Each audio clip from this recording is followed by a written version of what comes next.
I didn't think a patch of grass could turn me into the kind of person who plans something quiet, deliberate, and just a little bit vindictive, but that's exactly what happened.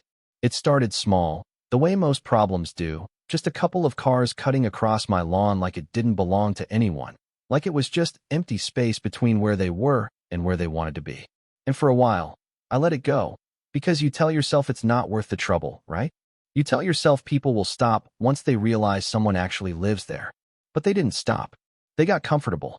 My name's Daniel Mercer, and the house I'm talking about sits on the corner of Alder and Ninth in a town called Brook Hollow. One of those quiet suburban places where people wave even if they don't know you, where lawns matter more than they probably should, and where everyone secretly keeps score about who's keeping things nice. When I bought that house, it wasn't the biggest on the block, not even close, but it had this wide stretch of green wrapping around the corner, soft grass that caught the morning light just right, and I remember thinking, yeah, this is it. This feels like something I can take care of. For the first few months, it was exactly that. Peaceful, predictable, the kind of place where mornings are slow and coffee actually tastes better because there's nothing rushing you out the door. And then one Tuesday, nothing special about the day, just another weekday morning, I noticed tire marks on the grass near the curb. Not deep, just enough to bend the blades in a way that didn't bounce back. I stood there a second longer than I needed to, mug in hand, staring at it like it might explain itself. Probably just someone turning too wide. I muttered, more to convince myself than anything else. It didn't feel like a big deal. The next morning, though, there were two sets of marks. Slightly deeper this time. Same curve. Same entry point off the road. Same exit angle back toward the intersection. That's when something in the back of my mind started connecting dots I didn't want to connect. By the end of that week, it wasn't random anymore. It was a pattern.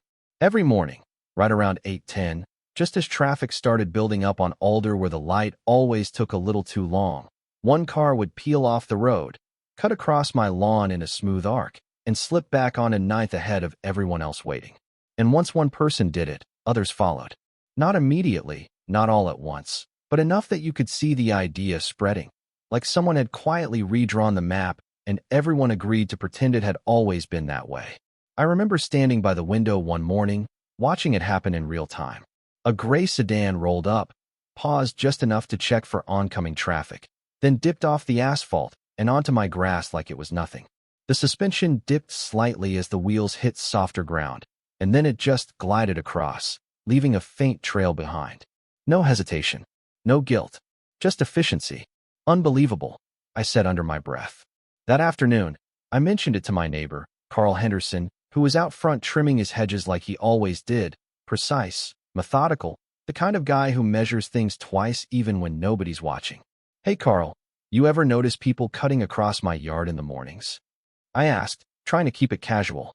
He didn't even look surprised. Oh yeah, he said, snipping another branch clean off. Seen it a few times. Folks hate that light. A few times. I let out a short laugh. It's turning into a daily thing. Carl finally glanced over, gave me that half shrug people give when they've already accepted something you're still trying to fight. People do what they can get away with, Dan. You know that. That line stuck with me more than I expected. People do what they can get away with. At first, I tried to brush it off, told myself it was just a phase, maybe a temporary shortcut people would get bored of. But the grass doesn't lie. Within a couple of weeks, the area where they were driving started to flatten out completely. The soft green gave way to something thinner, weaker, until patches of dirt began showing through like scars. It wasn't just about the lawn anymore. It was the feeling that came with it, like a boundary had been erased without anyone asking. One morning, I stepped outside just as a black SUV was about to make the turn. I raised my hand, not aggressively, just enough to signal, hey, maybe don't. The driver, a guy probably in his late 30s, leaned out his window slightly, eyebrow raised. What? This is private property, I said, trying to keep my voice even. You can't just drive across it. He looked at the ground, then back at me, like he was evaluating whether I was serious or just another inconvenience. Then he smirked, actually smirked, and said, relax, man, it's just grass, before easing forward anyway, rolling right past me like I wasn't even there. I stood there, watching his taillights disappear into traffic, and felt something shift in my chest. Not anger, exactly. Something quieter, colder. That night, I walked the edge of the lawn slowly, following the now visible path they'd carved into it. It curved in a perfect arc, almost elegant if you ignored what it meant. I crouched down, ran my hand over the dirt where grass used to be, and thought about Carl's words again. People do what they can get away with. And for the first time, I started wondering, what would happen if they couldn't get away with it anymore? I didn't act on that thought right away, not because I didn't want to, but because part of me was still trying to be the reasonable guy, the one who handles things the right way, whatever that even means when you're dealing with people who've already decided your boundaries don't matter. So I started with the usual fixes, the kind you'd expect, the kind that make you feel like you've at least tried before things get creative. That weekend, I picked up a set of decorative stones from a garden center just outside town, nothing too flashy, just heavy enough that you'd think twice before driving over them, and I lined them along the curve where the tires usually cut through. Took me a couple hours, back aching by the end of it, but when I stepped back and looked at it, it felt solid, intentional, like I was reclaiming something. Monday morning, I woke up a little earlier than usual, coffee in hand, standing by the window like I was waiting for a show to start. 8:07, 8:09, and then right on schedule, here comes that same gray sedan. It slowed down just enough to register the change, and for a split second I thought, okay, maybe this works. Then the driver nudged forward, one wheel at a time, pushing the stones aside like they were nothing more than loose gravel, and rolled straight across the lawn, leaving the rocks scattered behind him like an afterthought. I actually laughed, not because it was funny, but because it was so predictable. By Wednesday, half the stones were either shoved into the dirt or tossed toward the sidewalk, like they'd been politely removed from the road everyone had silently agreed belonged there. So I escalated just a little. Next came wooden stakes. Not flimsy ones either. These were solid, about 2 feet high, spaced evenly along the path. I hammered them in deep, made sure they were visible enough that no one could claim they didn't see them. Tuesday morning, I watched as a pickup truck approached, slowed down, and then, instead of stopping, the driver angled slightly, clipped one of the stakes, snapped it clean in half, and kept going like it was just part of the terrain. I felt my jaw tighten.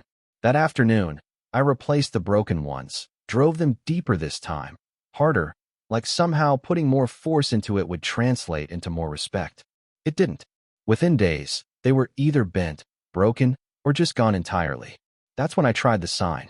Simple, direct, impossible to misunderstand, private property. Please stay off grass. I stood there for a while after putting it up, reading it like I was seeing it for the first time, hoping the clarity of it would do something the stones and stakes couldn't. It didn't. People didn't slow down to read it, didn't pause to consider it. They just drove right past it, or over it. Like words only matter if there's something backing them up.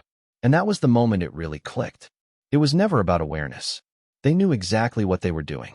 They just didn't believe anything would happen. A few days later, I ran into Carl again. Same spot. Same hedge trimmers humming away like background noise to the whole neighborhood.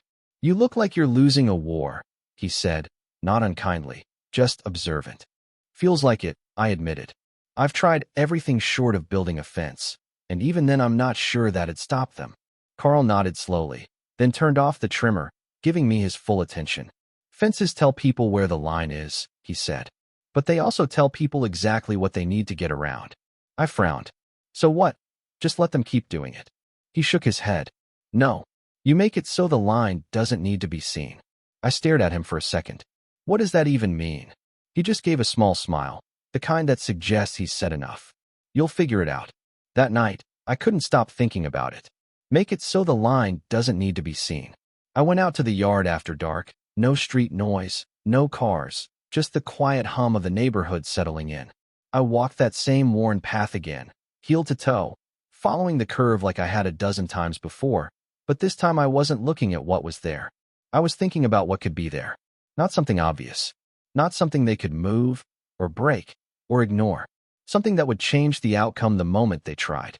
The next morning, I stood by the window again, counting. 1 car, 2, 3. By the time I hit 10 in under 30 minutes, I wasn't even surprised anymore. Just certain. This wasn't going to stop on its own. So that weekend, I got to work. I didn't tell anyone what I was doing, not Carl, not the other neighbors, Not even the guy at the hardware store when I loaded up my truck with materials that probably didn't make much sense together unless you knew the plan behind them. I started early Saturday morning, just as the sun was coming up, the kind of quiet where even small sounds feel louder than they should. The first step was digging.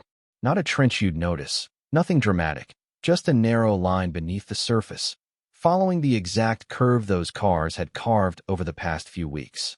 It was almost eerie how precise it was, like I was tracing someone else's work. The soil was softer than I expected in some places, compacted in others, each section telling its own story about how often it had been driven over. I worked slowly, deliberately, making sure the depth was consistent, deep enough to hold what I needed, but shallow enough that it wouldn't be visible once everything was covered again. By midday, the trench was done. That's when I brought out the posts. Short, reinforced steel, nothing tall, nothing that would stick out or draw attention. Each one was cut to a height that would sit just below the surface once installed, anchored deep enough to resist pressure, spaced close enough that there wouldn't be a gap wide enough for a tire to slip through cleanly. I set them one by one, pressing each into place, checking alignment, making adjustments where needed. It was methodical, almost calming, in a way I didn't expect.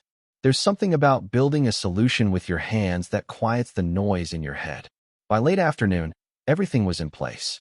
I stood there for a moment, looking down at what was essentially invisible already, and felt a strange mix of satisfaction and anticipation.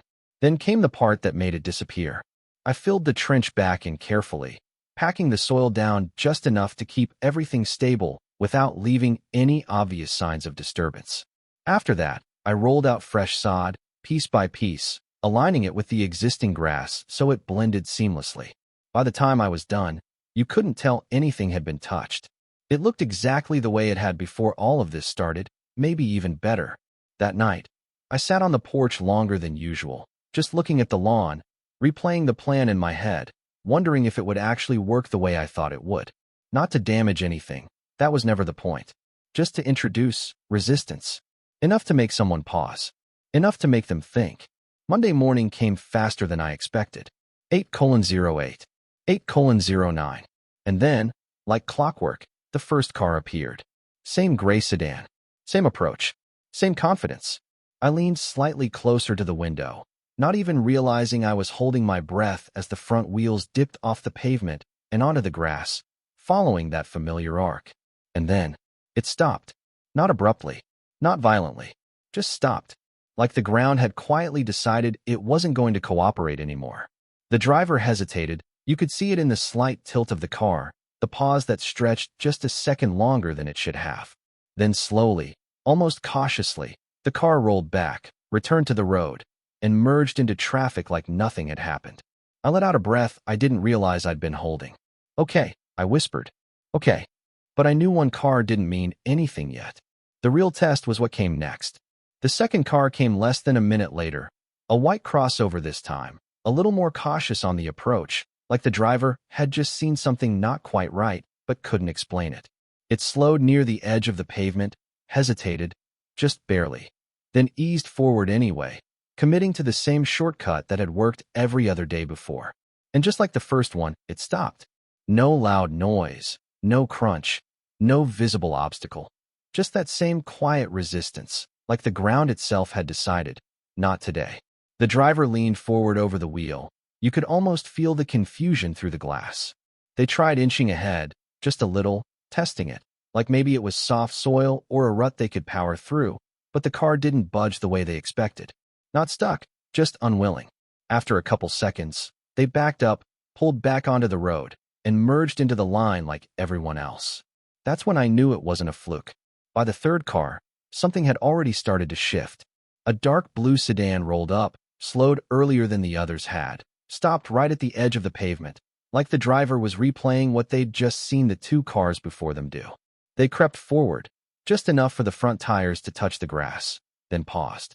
And then they backed off. Didn't even try. I couldn't help it. I smiled.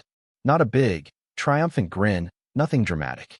Just a quiet, satisfied kind of smile, the kind that comes when something finally clicks into place after weeks of frustration.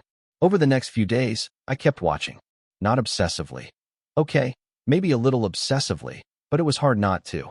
Every morning felt like checking the results of an experiment you'd carefully set up, wondering if human behavior would really change that easily. And it did.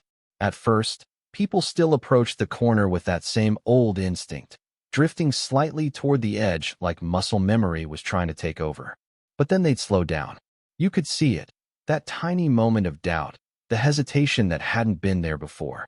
Some would roll forward just a few inches, testing the boundary without fully crossing it. Others didn't even bother. Within 3 days, the shortcut was gone. Just like that.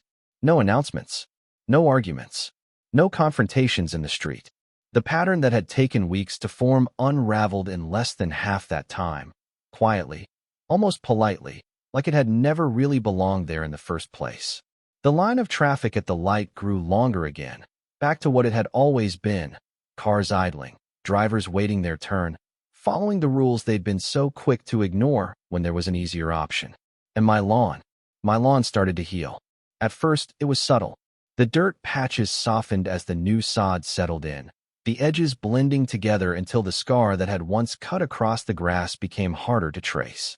Then the color came back, that deep, even green spreading across the surface like nothing had ever disturbed it. A couple weeks later, you wouldn't have known there had ever been a path there at all. One evening, I was out front watering the yard when Carl wandered over, hands in his pockets, that same measured look on his face like he'd been watching everything unfold from a distance. "Well," he said, nodding toward the corner. "Looks like the traffic found its way back to the road." "Looks that way," I replied, keeping my tone neutral, even though there was a part of me that wanted to explain the whole thing in detail.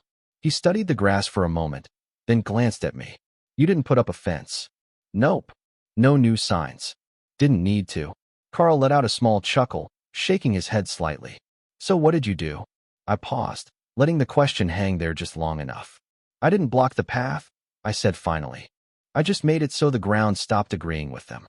He looked at me for a second longer, like he was deciding whether to ask more, then just nodded once. "Huh." And that was it. No follow-up. No need for details. Because deep down, I think he already understood. People don't change because you ask them to. They change when the cost of what they're doing finally outweighs the convenience. A few days after that, I had one more encounter. I was out grabbing the mail when a guy pulled up along the curb. Same black SUV from before, the one who'd looked me dead in the eye and said, "It's just grass." He rolled down his window again, this time without the smirk. "Hey," he called out. "What did you do to the yard?" I shrugged slightly. "Nothing you can see." He glanced toward the corner, then back at me. "Car just wouldn't go. Thought something was wrong with it." "Car's probably fine," I said. He narrowed his eyes a little, like he was trying to piece it together, then gave a short, almost reluctant nod. "Huh." There was a pause, not uncomfortable, just different from the last time we'd talked. Then he said, "Guess I'll just wait at the light like everyone else." "Probably a good idea," I replied. He pulled away without another word. And as I stood there watching him merge into traffic the normal way, I realized something I hadn't expected. I didn't feel angry anymore. Not even a little. Because it was never really about the grass. It was about the line. The invisible one people step over when they think no one's going to stop them, and how quickly they step back when something finally does. Now, every once in a while, someone new will slow down at that corner, drift just slightly toward the edge like they're considering it, and then think better of it. And every time, I notice that same small moment, the hesitation, the choice. That's the part that sticks with me. Not what I built, but what it changed. So here's the question I keep coming back to, and I'm curious what you think. Was that the right way to handle it? No signs, no warnings, no confrontation at the end, just a consequence they couldn't ignore. Some people might say it's clever. Others might say it's passive-aggressive, maybe even unfair. Because I never actually told them what was there. I just let them find out. So if you were in my place, would you have done the same thing? Or would you have handled it differently? Let me know in the comments. Because honestly, I still go back and forth on it sometimes, and I'd like to hear where you land.